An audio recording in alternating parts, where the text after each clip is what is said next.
In one of my prior videos, my daughter Jada asked me to make her some homemade Pop-Tart using this shortbread recipe that she found online.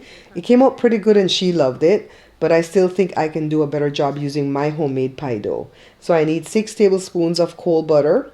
I'm cutting off 2 tablespoons to set it aside. I'm going to set the butter aside and put 2 cups of all-purpose flour into this bowl with 6 tablespoons of shortening, okay?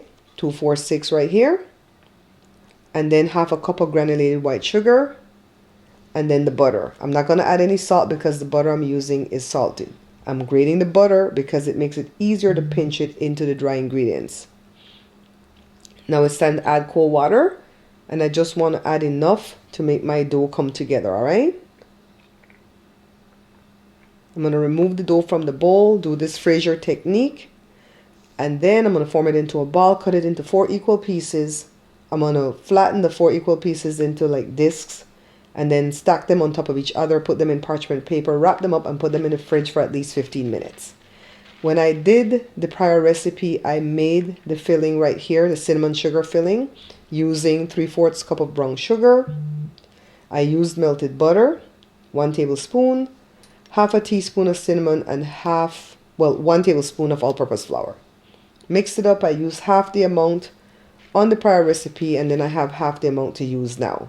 So I'm going to grab 1/4 of my dough that I set aside, roll it out, transfer it to my greased baking sheet, put the cinnamon sugar filling that I had from the prior recipe, spread it out, and then roll another piece of dough flat, transfer it on to the top here,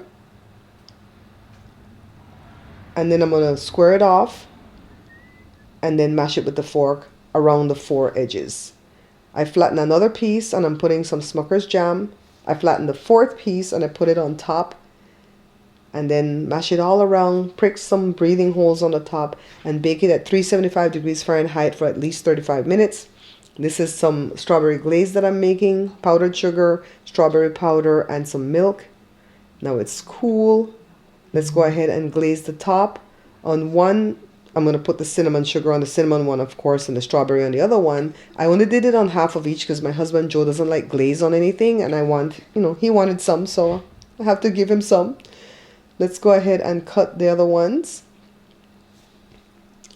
I think they taste way better. They're crunchier, guys, and so delicious because my pie dough is the best. I love it.